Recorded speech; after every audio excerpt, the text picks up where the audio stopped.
прошло еще не так много времени после последнего факапа биржи Binance, так ее вот уже опять обвиняют, на этот раз в сотрудничестве с ФСБ. Однако в самой бирже Binance заявляют, что это просто клевета. На днях журналисты Reuters выложили на сайте вот такую статью. В ней они обвиняли биржу Binance в работе с силовыми структурами России. Они обвинили биржу в том, что они сливали данные пользователей, которые донатили Алексею Навальному и в его фонд борьбы с коррупцией. По данным журналистов, год назад сотрудники ФСБ вышли на связь с Глебом Костыревым, главой Binance по Восточной Европе. Их целью было получить личные данные о клиентах, которые совершали крупные переводы на счет фонда Навального. Они подкрепляют это перепиской Костырева с коллегой. Тот якобы сообщает, что не имел другого выбора, кроме как выполнить просьбу силовиков. И буквально на следующий день Binance выложили ответ. На своем сайте они обнародовали переписку с этим корреспондентом в доказательство того, что не было никакой работы с ФСБ. Если коротко, то главные тезисы из этого опровержения звучат так.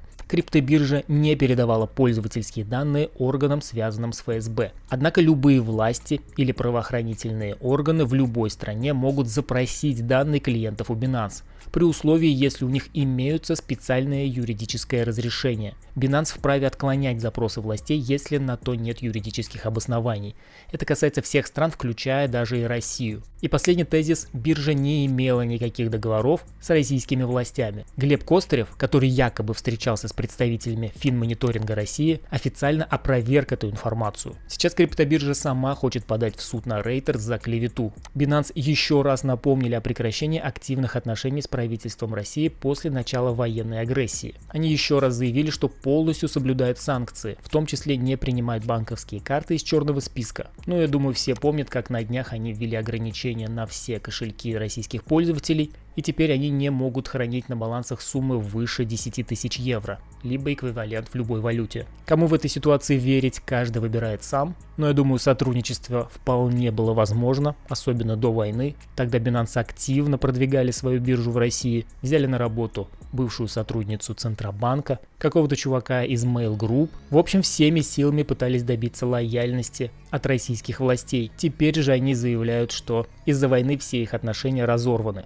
И это также имеет место быть. Ну а что касается других бирж, где сейчас торговать, многие хотят перейти на децентрализованные биржи. Но там не все так децентрализовано. Например, Uniswap, одна из самых популярных децентрализованных якобы криптобирж, заявила о блокировке подсанкционных адресов на уровне фронтенда. Они блокируют адреса криптокошельков, которые могут быть связаны с хакерскими атаками, мошенничеством, финансированием терроризма, программами-вымогателями, торговлей людьми, а также подсанкционными адресами. И, конечно же, здесь подразумеваются санкционные списки из России. А какой вообще может идти децентрализации, если кто-то централизованно просто вводит ограничения? Ну и в эту же тему, как все знаете, например, на PancakeSwap, которая тоже является одной из самых популярных децентрализованных бирж, не обслуживает клиентов из, например, Крыма. Можно по-разному относиться к ситуации в Крыму, но децентрализованная биржа должна быть децентрализованной. Но ситуация, как видите здесь, совершенно иная. И вот на все эти ограничения бирж Аксаков заявил: ограничение россиян биткоин-биржами – еще один аргумент против легализации криптовалют. Аксаков – это глава комитета Госдумы по финансовому рынку. Он отметил, что его собственная позиция по отношению к регулированию цифровых валют изменилась на фоне санкций. Ранее чиновник поддерживал легализацию криптовалют, но при введении жесткого контроля. Теперь он заявляет: возник вопрос,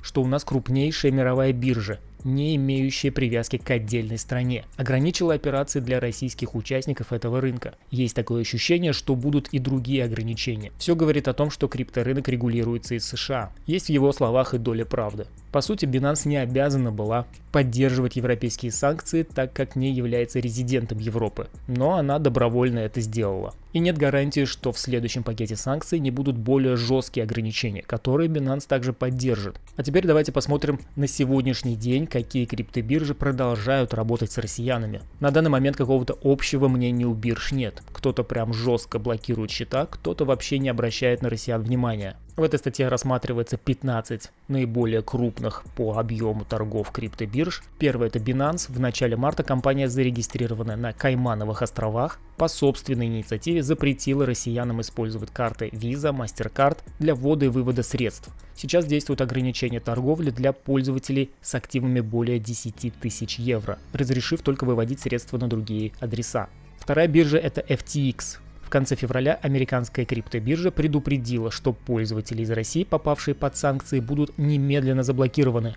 В настоящее время биржа работает с россиянами, однако компания активно сотрудничает с регулирующими органами США и продолжает обсуждать вопрос ввода блокировок. Думаю, FTX вполне возможно введет как минимум аналогичные санкции, как и Binance. Биржа Coinbase. Крупнейшая американская криптобиржа заблокировала порядка 25 тысяч аккаунтов из России, связанных с юридическими или физическими лицами, попавшими под санкции. Биржа заявила, что и дальше планирует придерживаться политики соблюдения ограничений. Тоже не вариант для россиян. Биржа KuCoin на 4-м месте. Генеральный директор гонконгской криптобиржи Джонни Лю заявил, что платформа придерживается нейтралитета и работает в рамках правового поля Сейшельских островов. Без требования местного закона платформа не собирается блокировать пользователей любой другой страны. Вроде как дружественная биржа, но опять-таки сделали оговорку, что если Сейшельские острова поддержат санкции, то и биржа не останется в стороне. На 5-м месте Bitfinex. Главный технический директор дочерней компании крупнейшего в мире провайдера стейблкоинов Tether Паула Ардаони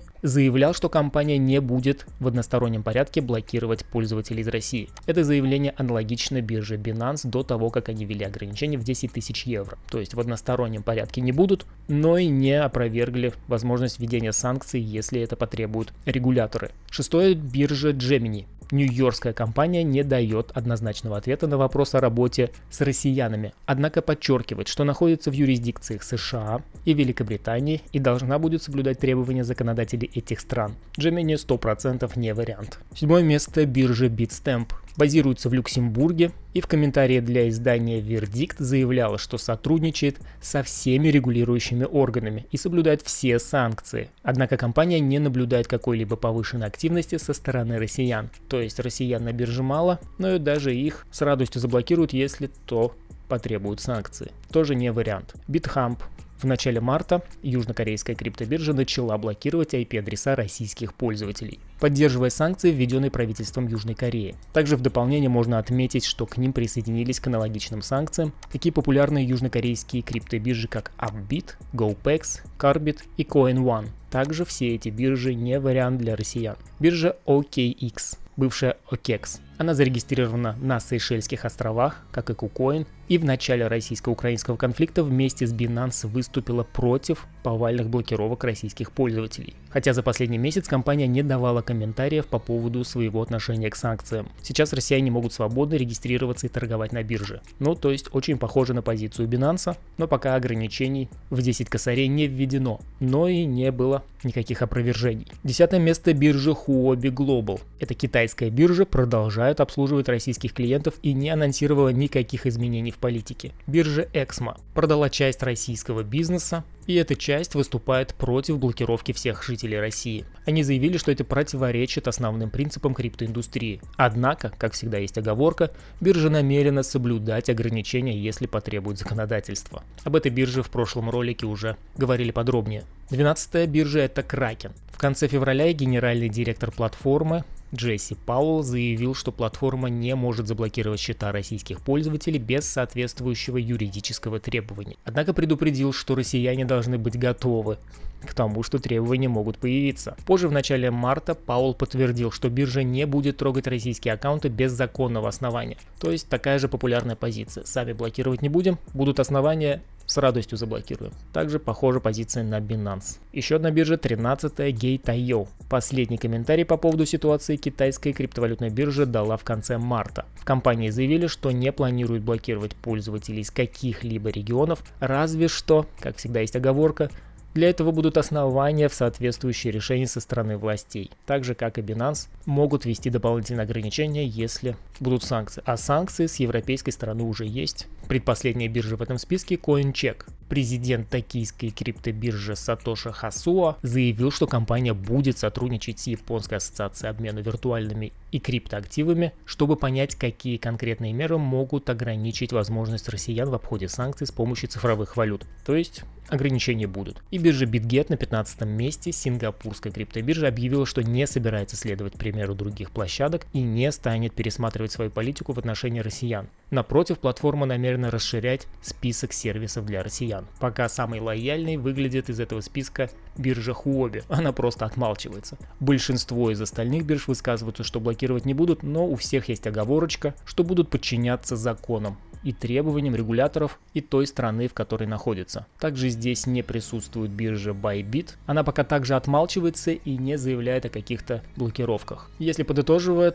то получить санкции можно на абсолютно любой бирже. Поэтому здесь какие варианты? Либо диверсифицировать, раскидывать понемножечку на разные биржи, которые хотя бы не стремятся сразу все заблокировать. Ну, либо выводить все на кошельки, но там торговать достаточно сложно. Особенно с учетом того, что на якобы децентрализованных биржах, на которых можно торговать через кошелек, по сути децентрализации никакой и нет. Ну и резерв биткоина на всех биржах продолжает уменьшаться. Все больше и больше выводит его абсолютно со всех бирж. И еще одну новость нельзя обходить стороной. Это Stripe. Запускает функцию криптоплатежей для создателей контента в Твиттере. Теперь создатели контента в Твиттере могут монетизировать свою деятельность через стейблкоины USDC. Выплаты будут осуществляться через сеть Polygon, блокчейн второго уровня. Stripe — это платежная система, которая очень популярна в зарубежных странах. Она поддерживала операции с биткоином еще несколько лет назад, но в 2018 году прекратила это делать из-за высокой волатильности.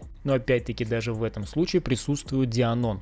Перед началом работы с новой функцией Stripe Connect создатели контента должны пройти процедуру подтверждения личности, то есть продемонстрировать собственные документы и заодно подтвердить место проживания. После этого они смогут управлять данными своего счета, отслеживать заработок в реальном времени и предстоящие выплаты на свои криптокошельки. К концу этого года Twitter и Stripe планируют расширить доступ к Stripe Connect на более чем 120 стран. Давайте еще посмотрим немного статистики. За последние сутки прибавились шорты, плюс 5% почти, лонги чуть более 0,5% плюс. На динамике видим, как лонги после небольшого падения продолжили свой рост. Шорты также с колебаниями, с коррекциями, но в целом идут в рост. Обновилась информация по позициям на Чикагской товарной бирже на 19 апреля. Видим, что крупные игроки увеличили шортовые позиции в большей степени, но также увеличивали и лонговые позиции. Мелкие игроки увеличивали лонги, а шорты оставили на нуле. Нет ни минуса, ни плюса. В последний раз публиковалась информация 12 апреля,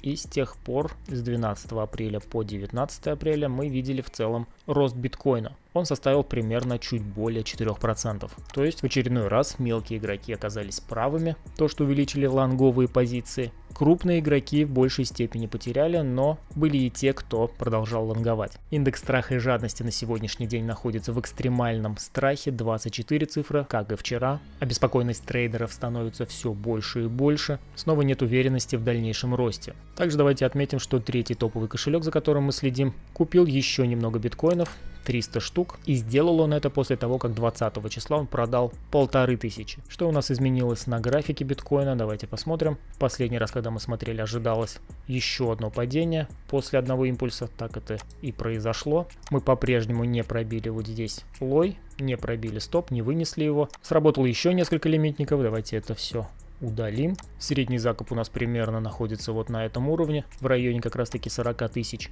Ну и теперь остается следить только за дальнейшим движением биткоина. Прошло движение очень похожее на импульс, сейчас находимся предположительно в коррекции и остановились вблизи вот такого сильного уровня, который на истории содержит в себе большое количество объема. В целом здесь прогноз без изменений, слежу вот за такой разволновкой. ABCDE, предположительно, что мы находимся либо в формировании волны D, либо уже здесь будет завершаться волна E. В любом случае глобальный сценарий здесь может быть отменен, если мы пробьем вот этот лой на уровне 32 800. Более локальный сценарий здесь будет отменен, если мы пробьем лой на уровне 38 500. До тех пор здесь данный вариант валиден. Благодарю тех, кто досмотрел видео до конца. Ставьте лайки, пишите комментарии, подписывайтесь на канал, на телеграм. Всем удачной торговли и счастливо!